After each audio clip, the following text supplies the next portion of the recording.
Yeah, absolutely. I think I'm interested to see because we saw New York University on stream once before earlier this year back in the regular Swiss bracket format. We've not caught them in the playoffs just yet, as we are only in round of 8.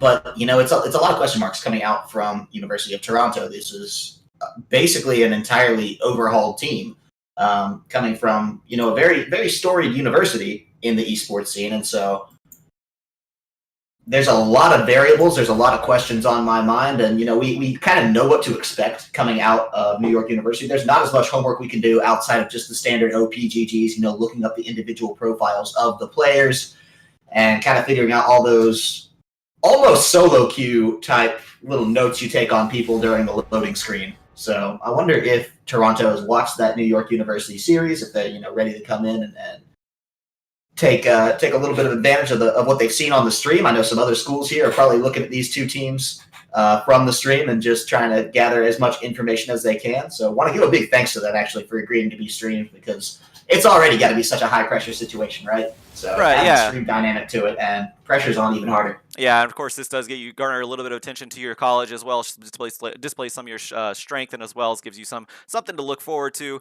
whenever you are a fan of the school. So anyone in New York University, more than likely looking at this match right now, as we do get the bands already done here. Caitlin, Sejuani, and Swain taken away by University of Toronto. Azir, Kha'Zix, and Zaya being taken away by New York. And Skarner locked in. Skarner, a big pick right now in the jungle, especially when you pair him with Predator, able to run directly into your face, put you on the stinger, bring you back, and eliminate a kill. He's also great in team pick comps as well. So Skarner, really good fit right now in the meta. Yeah, we'll see whether or not they try the Liquid strategy from yesterday and bring the Thresh into it as well. Didn't work well for Liquid yesterday, but that's neither here nor there. This isn't pro meta. This is collegiate. And while there are plenty of collegiate players that do aspire to the pro scene, there's the fun differences in there and just enough wiggle room with your own champions outside of the meta that it gets a little bit of flavor coming through. Surprising to see Skarner so heavily prioritized, but they want it. They have a plan. It's going to be Jarvan and Ornn locked in from the other side. Ornn, a relatively safe top laner, but definitely has those counters on the table, so a bit of a risk to blind pick. He scales out so well, though. Ornn is actually, he is a safe top laner. He does have some counter picks, but in the end, he is still going to be that big engage for his team once he calls a Forge God, knocks that ram into whoever he needs to. Very easy to engage with Ornn, not to mention a lot of just power in that top lane to stay safe. Even underneath turret, he can farm pretty well with no problem. Jarvan in the jungle is going to help him out quite a bit as well. Jarvan also a very good jungler right now. I could say meta jungler right now, as he does pull off the ganks very well, and he's very aggressive, and that is something you see a lot of right now are the aggressive junglers with how the jungle spawns work. But we do have the bot lane prioritized over on the side of Toronto, Tristana and Braum being locked in, and that is going to allow a couple of picks over on the side of I would say of New York. I thought they were actually going to go with a support pick, but they're going to switch it over to a Jinx, showing what they have on the bot side as far as aggression.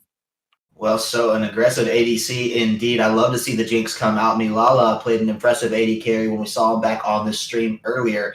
Now, on the other side, Aaron and Deadly for University of Toronto are going to be taking away that Tristana, that Braum. Tristana is something we saw so heavily contested in yesterday's series between the two Eastern schools of Ryerson and Waterloo. And you got to think Waterloo now may be a potential opponent for these teams. So something to at least take into consideration. Now, as the bans are coming down, that's Vladimir taken off the table pretty quickly. Not going to be too surprised there. We'll see what else comes out of this one as Junix does decide Tarek, a worthy support to come up against the Tristana Braum. So they want to get that out of there. I wouldn't be surprised actually to see Toronto target another support in this ban phase.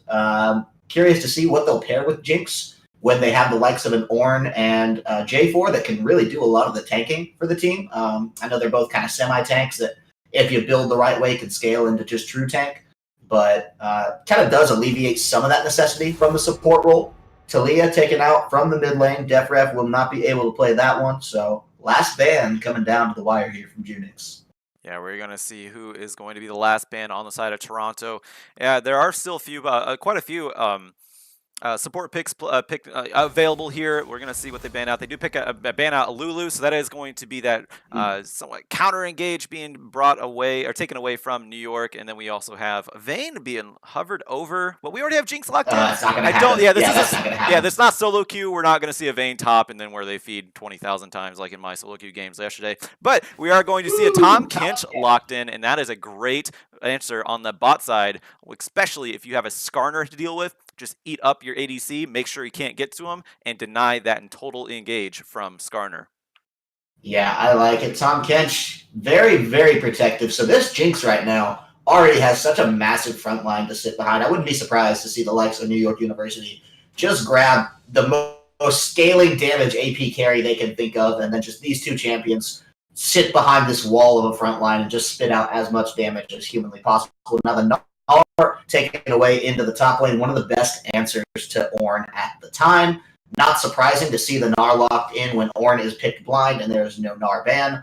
It's pretty lock, stock, and barrel. The Orianna, obviously a very safe mid lane, a very lock, stock, and barrel classic League of Legends composition coming out of Toronto. This is pretty textbook here. I wouldn't be surprised to see a Galio picked up right now. Galio does pair quite well, especially with Ornn and Jarvan. Jarvan especially, because he can get in and protect him and just increase that and sort of engage. And whenever you have Tom Kinch as well, but we're actually getting a Scion.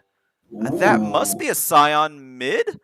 Or an Ornn mid. I've never. Ornn mid. I have not seen Ornn mid. I've not seen Ornn mid, but it's just as likely as Scion mid to me in my mind. So the Scion mid has been kind of a thing, like a cheese factor in recently, but I don't think it's appropriate for quarterfinals. But this is best of 5, so maybe they just want to try out something.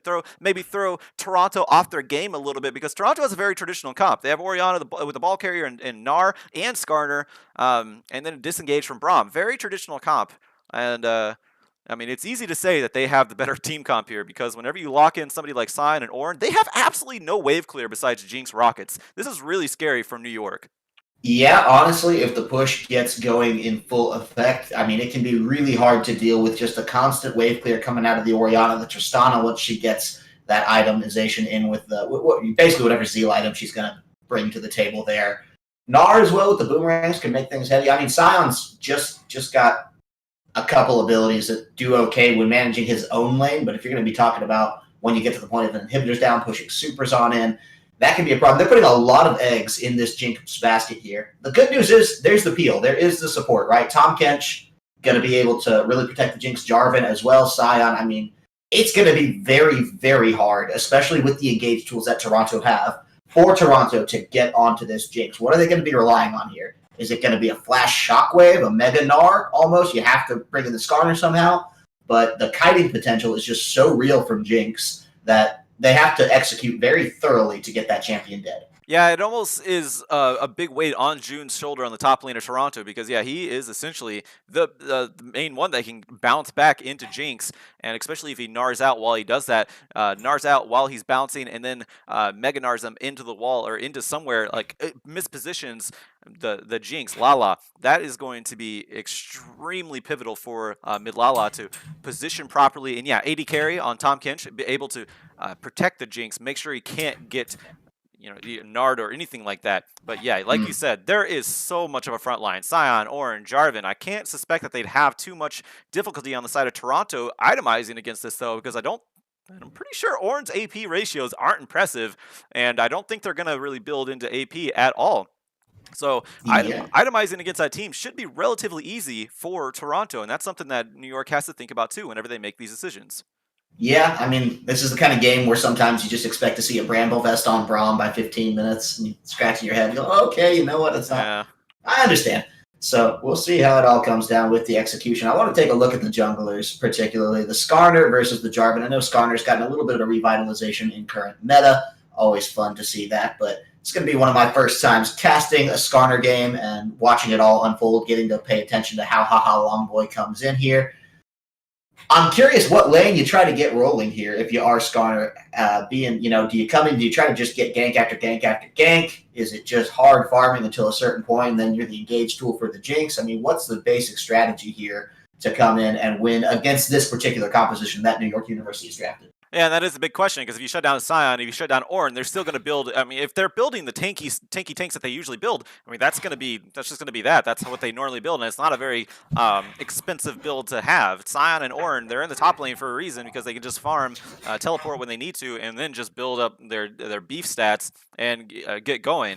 So yeah, Skarner, he has some decisions to make. I would think he wants to try to focus on that bot lane because I would have to think that Aqua Blue on the side of New York is going to be focusing on the bot side because they need to get that Jinx rolling because I don't think anyone else is really in the position to carry on the side of New York. But we are counting down. It looks like we are going to get into Champion Select pretty soon. I am very excited for this match. This is a best of 5, remember, so New York, they're trying something very out there, out in left field today on the game number 1, but they have game number 2, game number 3, maybe even more to come back and maybe just do a traditional team comp, depending on how this one goes. Because if New York wins with this team comp, they're going to cheese the entire series, which may be entertaining as well.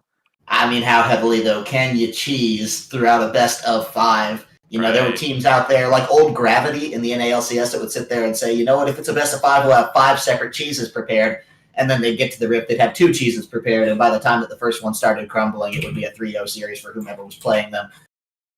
Dark days.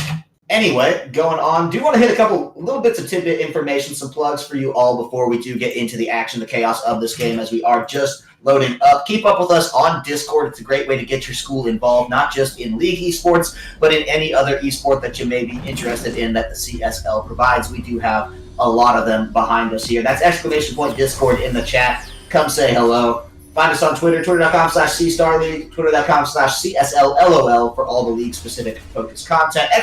!Casters in the chat if you want to follow us on Twitter and give us some shouts and feedback. Always willing to hear from the fans. Always love to hear from you guys. Facebook.com/CStarLeague. Huge shout out to Twitch. Nothing but gratitude for the largest streaming platform in all of competitive esports to support our collegiate endeavors. From PAX East and West, many more events. CSL wouldn't be what we are today without their continued help and support. So be on the lookout for cool opportunities from them.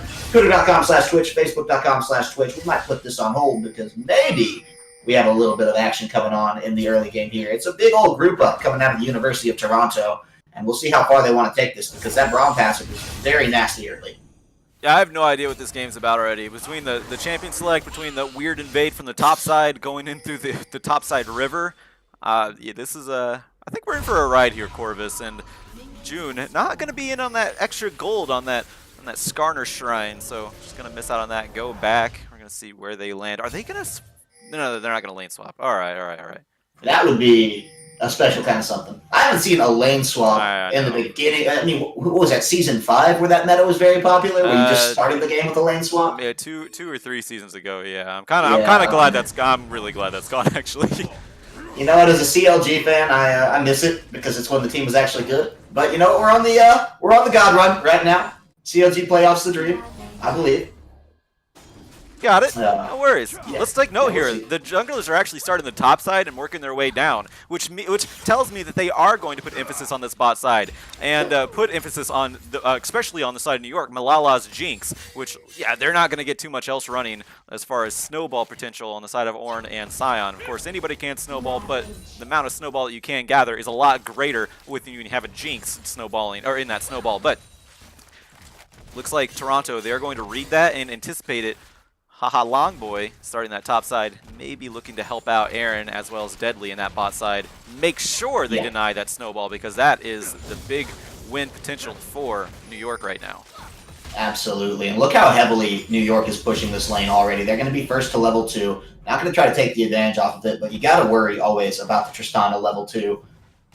Bot lane, I see being a very big point of contention this game. We do have an Infernal Drake down there as well, and if you can find me a jungler that's willing to pass up on an Infernal Drake, I will show you a fool.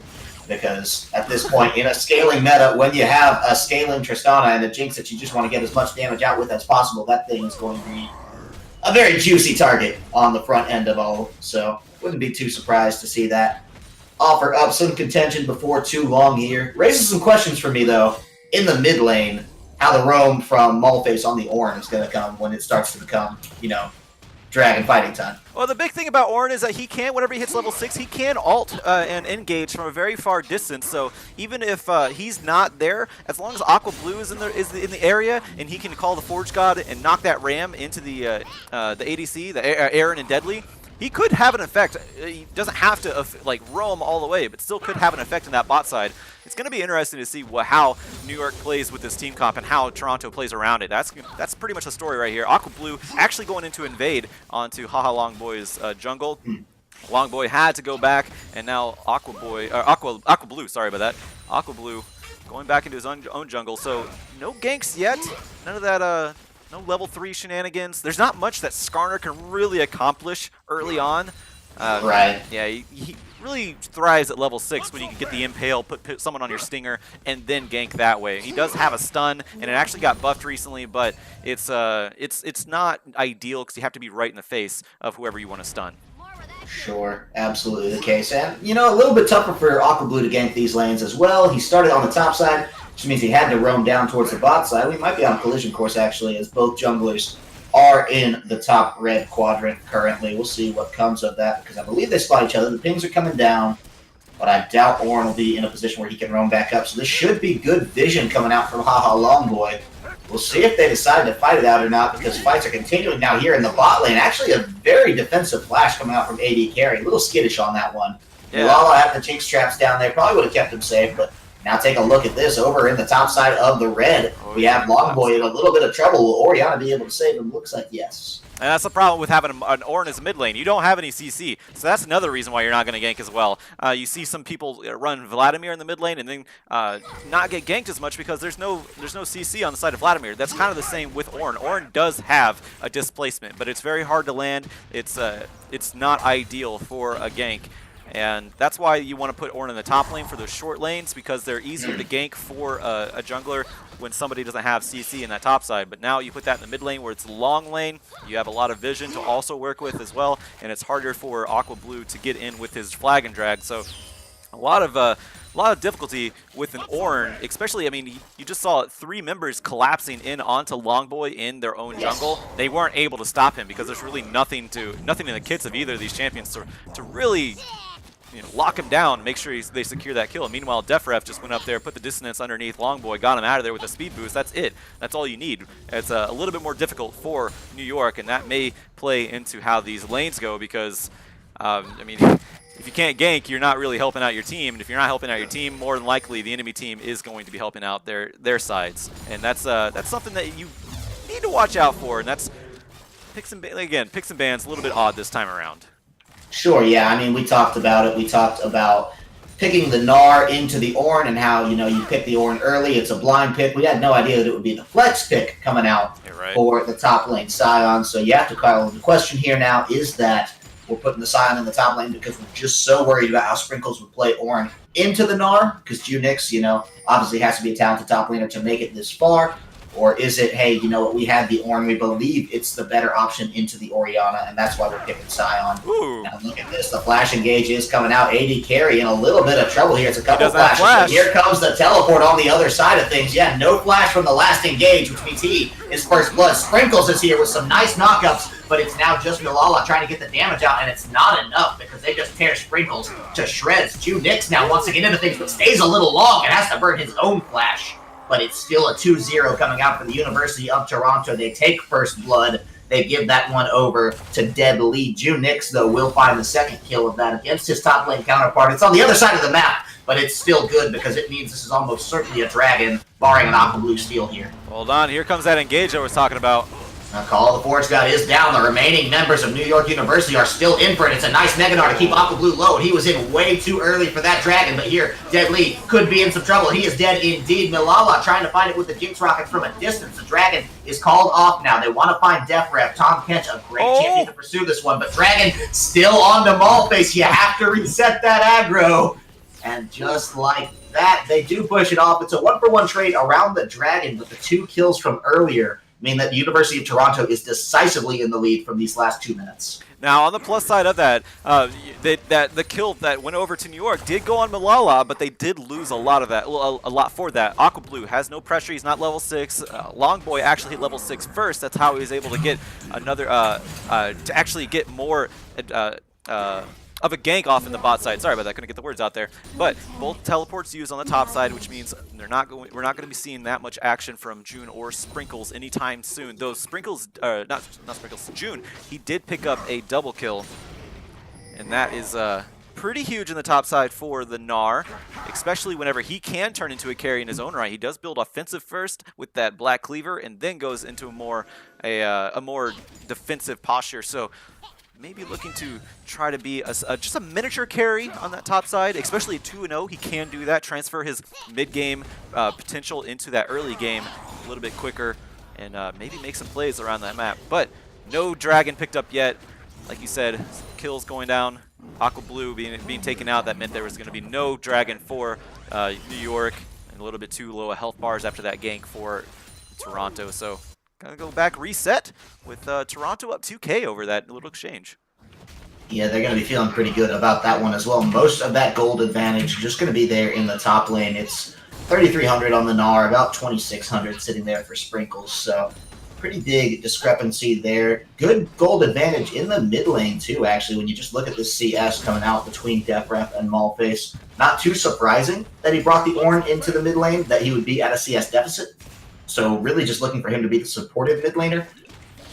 It's a decent bot lane now for the side of New York. That is a saving grace that you have to touch on. Sure, they're down 2 kills and about 2k gold, but when you take a look at where their damage is, they at least have the gold that they need onto Milala there. And so with that BF pickaxe, he's staying consistent with Aaron on the Tristana. He's going to be able to keep shoving this lane out and feel really good about it. So barring just a special degree of attention coming out from Haha Longboy and potentially DefRef as well, they should be pretty well set up to keep shoving out this bottom lane and get themselves a nice advantage, all things considered. We'll see how the junglers do take this into fact because, again, the Infernal's still on the table. They've already shown they want to fight around the bot side. We'll just see if that comes to fruition or not.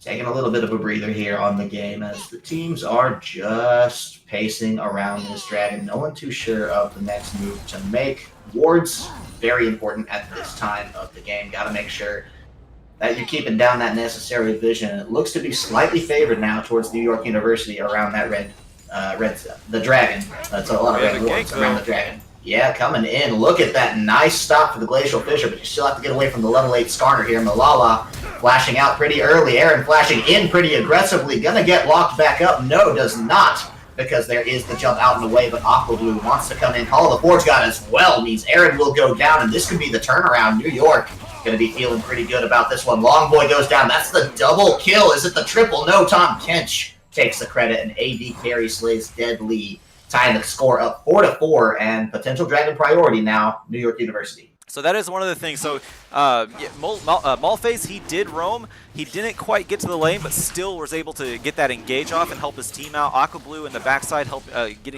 coming in just in the nick of time. Milala did fall, but overall that did go over to New York. We already have is that a banner command? That's a banner command. So Malface already has a banner command in the mid lane. Okay. Which is very interesting. That is a first item banner of command, and did anyone tell him 8.4 is over? Yeah. So I mean, it's still a nuisance, but it's not a nuisance with the Baron anymore, and that's why people originally built it during last patch, because of the Baron empowered minions. But either way, we have a teleport. Yeah, we have a teleport. Drake went over to the New York, and now we have a pause. How about that? That would be the bug splat coming out. Aaron, everyone's saying they're ready to go. They're just popping right back into the game. So we should be in good shape before too long. I believe they're going to unpause. Yeah, so let's talk a little bit about this mid lane Ornn. He has teleport. So there's 2 teleports, 3 actually right now on the side of New York, because AD carry Tom Kench does have the Unsealed Spellbook. We'll get that in a moment, though. Ooh, they're going to come in. Yeah, they want to find Malface here, but look at that. Sprinkles gets the kill. Longboy going to go down to that one. It's just 5 members of New York University picking it up very quickly now. Look at this. Deadly still on the chase. Wants to find carry, but may get himself into some trouble. It's a nice shockwave to make sure now that Malface in trouble as well. Aqua Blue coming through, but the double kill from the Toronto mid laner already down. Can they find more? We'll find out as this unfolds. It is the triple kill coming through. And that is absolutely not what you want, because Orianna just went from 0 to hero, is absolutely online at this point. How much gold in the pocket of that mid laner, I wonder. Sitting on 2,300 just at this point in time alone, and they have a tower as well to boot. Looks like they're going to take that one out as well. That's exactly what New York did, or I guess Toronto actually did on the bot side. They ended up using all their spells, overstaying a little bit, and then getting destroyed by New York. New York just did the exact same thing, able to take that turret, but they took so many turret shots out of it that they were exhausted. They didn't have anything to really reply with, and then the escape from New York is not that great. The movie is, but on the Rift, it is not. Yeah, I made the reference. Yeah, Sprinkles, Maulface. Sprinkles. No, you're good. Sprinkles and Maulface, they don't really have much. Aqua Blue can get out with his flag and drag if he's not using it. Malala, he is immobile as well. So if you exhaust yourself and then are trying to get out of a team fight, it's going to be hard whenever you have Def Ref back there with the Shockwave, and not to mention Dissonance that can slow you down.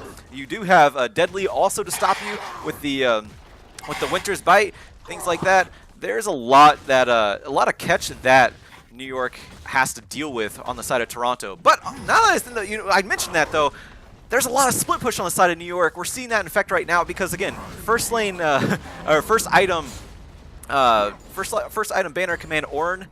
Right. With the teleport, that tells me that they're going to just focus heavily on the split push and just try to take these objectives very quickly. They're already up 2 turrets right now.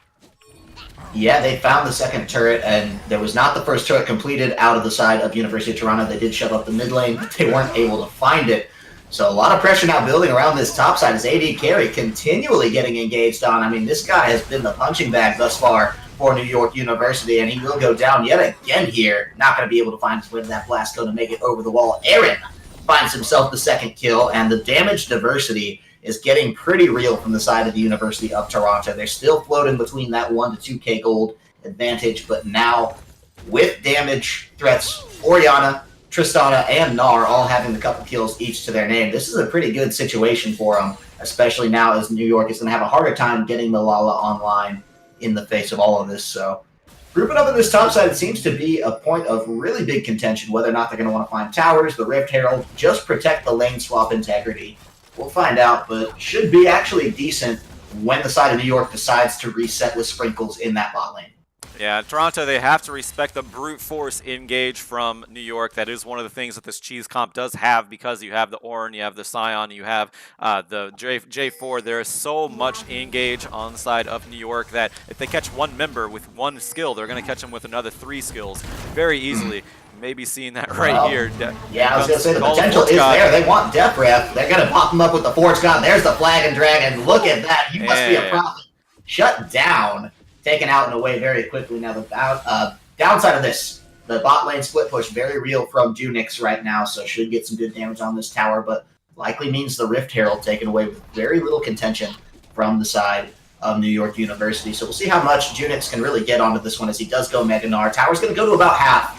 So all in all, very worth coming out of the side of New York University. They will get this Rift Herald, likely put it up in the top lane as we do have Deadly backing. Would be surprised if they didn't just try to push that one right on out through. He actually does stay. Tom Kench on the back line. They're trying to get the flank out here, actually. Yeah, we'll see how well they can do this because Aaron wants to come through. The Flag and Drag does not connect, and the Glacial Fissure has already brought Malala low. Has to be eaten up, but Aqua Blue can do the damage in the meantime. Deadly. Nowhere to run, nowhere to hide. Goodbye, son. That Braum Shield will not keep you alive for too long here. With no flash, he cannot get over the wall, and Maulface finds himself his second kill of the game. More engage from New York, able to catch out Aaron, who is a mobile champion on that Tristana. Had flash, had heal, used them both, and still went down. And now they don't even have to use the Rift Herald on that top side. They can actually save it for the inner top lane turret, which is going to be huge for New York. Blow open that map, be able to give them control over that side of the jungle, considering they already have the mid lane outer turret already taken up as well. Now, it was answered back by Toronto as they did pick up the mid lane turret, but it's kind of a consolation prize at this point.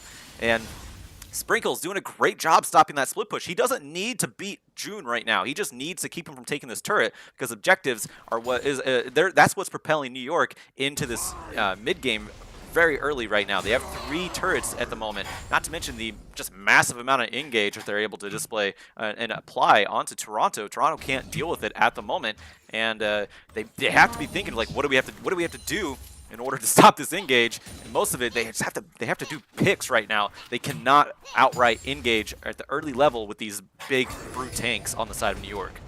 Yeah, I feel like with Junex, he has the advantage still, right? I mean, he's up a considerable amount in gold, about 600, kind of floating on where the waves are. He's had a decent CS in there. He still has the kill up in there, so it's just a matter of playing around Sprinkles because he's been out of that lane for a good amount of time. Look at this, though. Sprinkles may not have expected the welcoming party as he does flash out of that one. Buys his team the time to take the Ocean Drake, though. And that's another neutral objective down. Now Sprinkles wants to get back in there. He runs on in. Is the call. The Forge God coming down as well. A lot of damage as they find Def Rep on the back line, but it's a flash out from Aqua Blue. The rest of the team not on the same page. They're chasing Skarner.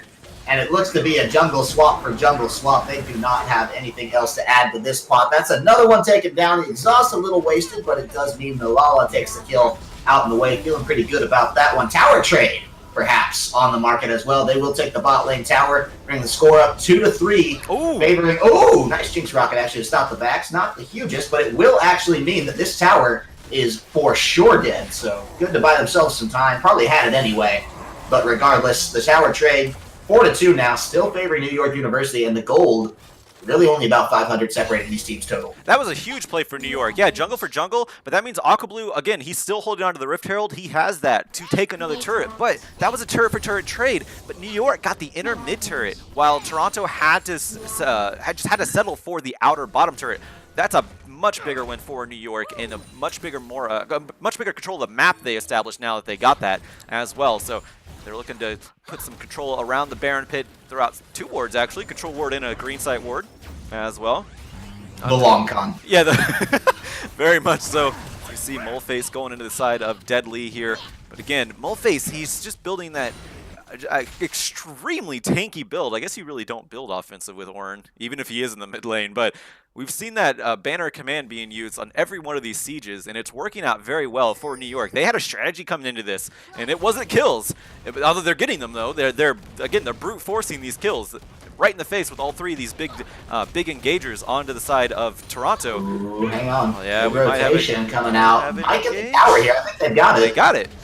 Yeah, Aaron should get out of this one scot-free, too. They don't know that it's just Nilala, so actually putting a lot of respect on the potential. They don't have the vision there. They do know that Haha Longboy hanging around off in the wings, but I think if this does go to the scrappy fight, it's still favor for New York University, rather. Sion on the back line. We'll see how this one turns out as they do want to come in. It's a nice call. The Forge God to come through. Just keep things moving in the right direction. Glacial Fissure, though, gonna hold things in the right direction for that Braum. It's a 3-man shockwave coming out, and oh no, Aaron finds Aqua Blue. This is bad for the side of New York University. Moleface has to be eaten up by Tom Kent, but that means Nalala is defenseless, has to flash out of this one on the run here, and Junex is trying to continue in, does find it. Nalala gets kill credit. That's another one coming down as AD Carry falls to Death Rep, and now Moleface on the outside means it's a double kill for the ADC of the University of Toronto, and Baron priority for the Canadian squad.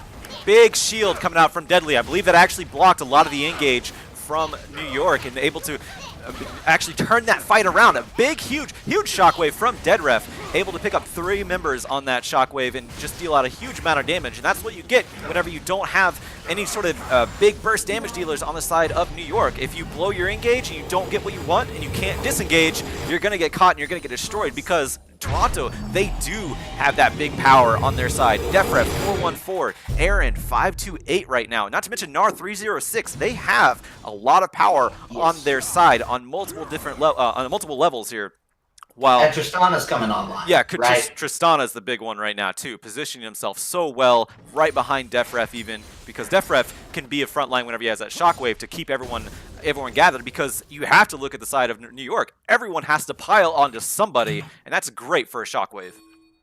Very much the case. And New York really handed it on over, right? They just funneled right in, stacked 4 people in the jungle, got 3 of them into the shockwave, and blown up so quickly. Aqua Blue just fell victim to that deadly combo that was so destructive. Caught them right where they needed to, and then turned it into an absolute massacre favoring University of Toronto. So now with the Baron at their disposal, not too many neutral objectives on the map, but they're resetting their wave pressures, particularly here in the bot and mid lanes, and should be able to make out a pretty good amount of damage coming through to these towers. The wave clear, something we called into question for the side of New York University earlier. Now we'll see whether or not they can weather this storm because Longboy just wants to find it. Actually, AD carry, Quicksilver sashing his way out of that. Yeah, that's a.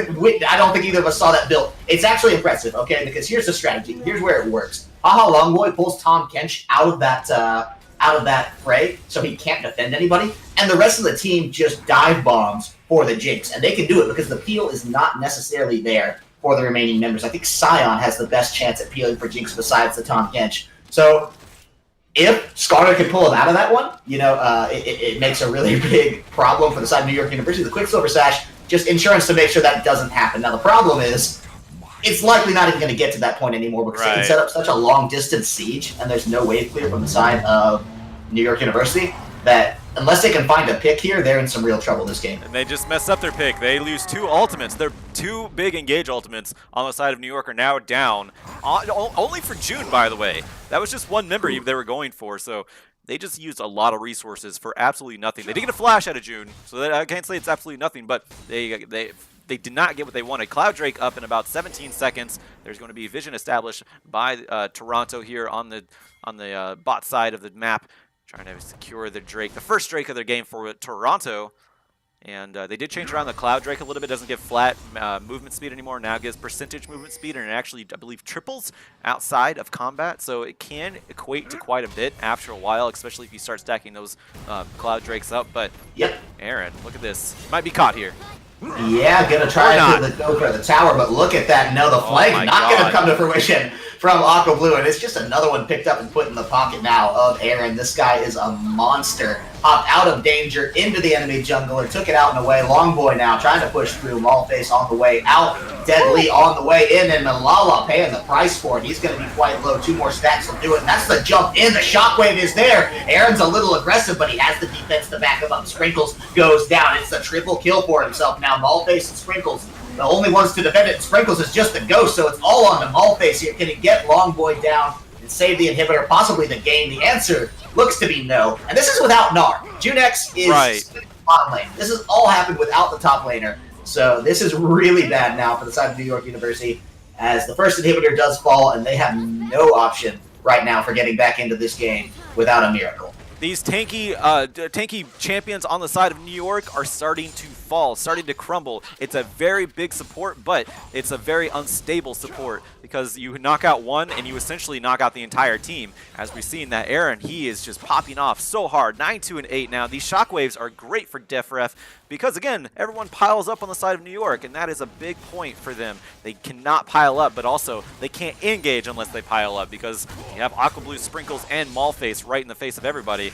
It's so difficult for New York University right now. They're on the back foot. It might be time for them to think about game number 2. Again, it is a best of 5, so they have 2 games to really think about this. And of course, next game as well to think about the third game to think about second game. Of course, if it goes that far with them, we're going to see how the second game plays out. But you have to think right now that New York, they may be regretting some of their drafting decisions at the moment. Yeah, certainly maybe a back to the drawing board coming out for game number 2 in the picks and bans. We're not there yet. Now, obviously, the scaling is in the favor of the team that is winning right now. University of Toronto only gets stronger the later this game goes on, so it would take some pretty massive flip-flops to get things back in the direction for New York University. And I don't think Malala is up to it just this game. Sitting on the Infinity Edge and, has the rapid-fire cannon and the Zeal to boot as well, but not really going to be enough to weather this storm. I like University of Toronto's way they've played this game because Aqua Blue, the main engage coming out from New York University, I would say, he's just been the one to kind of try to start each fight with the backup from his team. They've just focused him down, caught him, killed him 2 or 3 times at critical moments, once in the jungle with the Oriyama Shockwave, again in his own jungle just a few minutes ago, which led to that entire series of unfortunate events. And oh no, Malala is caught flashing back, eaten up by Tahm Kench, and a flash over the wall means that University of Toronto maybe just blew their chance here. They're okay to just set up the siege, but Malala, can you read this one? The Shockwave finds 3. The answer is no. DefRef is coming into this one, and they're going to try to get it down. There is the Cataclysm, but it's not going to be enough. The turret is gone down, so there's no defense now for New York University. They're all flashing away. Sprinkles trying to get out, the rest of them as well, but it looks like Maulface has to be eaten up just to get out of this one. And Deadly charging straight back to the fountain wants to find it, but look at that. The side of Toronto is just decimating through New York University. They're going to get their heels in the fountain, but they know that there's no damage, so there's just no worries coming out of the Toronto squad. They try to put him back into the fountain, but Longboy just toying with him at this point, as the minions will take down the Nexus in game number 1 in 28 minutes. Going to go over to the University of Toronto, 19-9 in kills and up almost 15K in gold by the end of it. It's an impressive win for the Canadians. Yeah, we talked about how all the eggs in the were in the basket of Malala on the side of New York, and at the very end, they absolutely dropped that basket. Every egg cracked, and New York were able to get into the base and absolutely destroy them and finish off the game number 1. And remember, going to reiterate, it's a best of 5, so they do have a little bit of a chance to come back into this one, and I really suspect to see a different pick and ban face from New York. I feel like, honestly, Toronto, they don't have much to change. If anything, just pick against whatever New York is going to play against, play out here. But New York, the Ornn mid lane, it's not a thing. That early on, cool, not so much late game.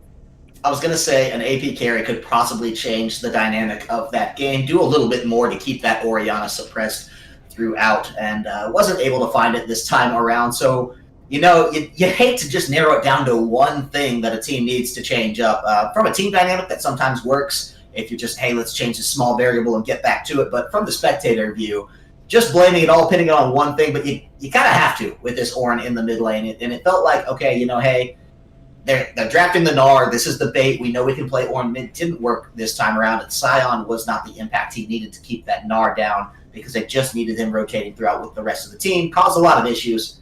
So I'd say, yeah, they're very much back to the drawing board, but it's some small tweaks that may get this series back on track for New York University. Yeah, and I actually like how Malphase played Ornn in the mid lane. I mean, as far as his mid lane mechanics go, he roamed properly. He was able to be there for his team, backed up his team at all the times he needed to.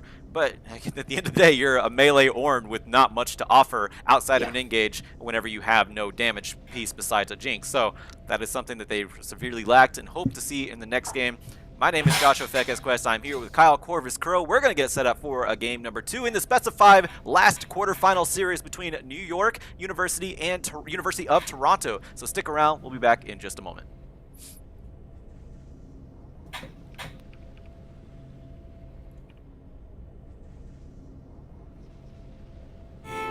It's me, Santa Baron.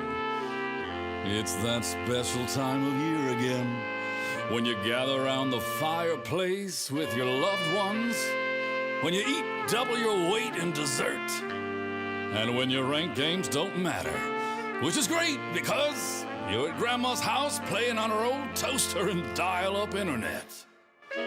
But the real joy of Snowdown comes from lavishing over-the-top presents on your friends and enemies.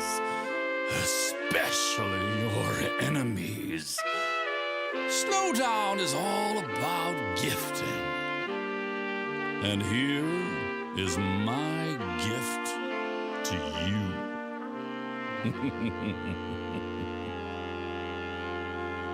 Hit it, boy!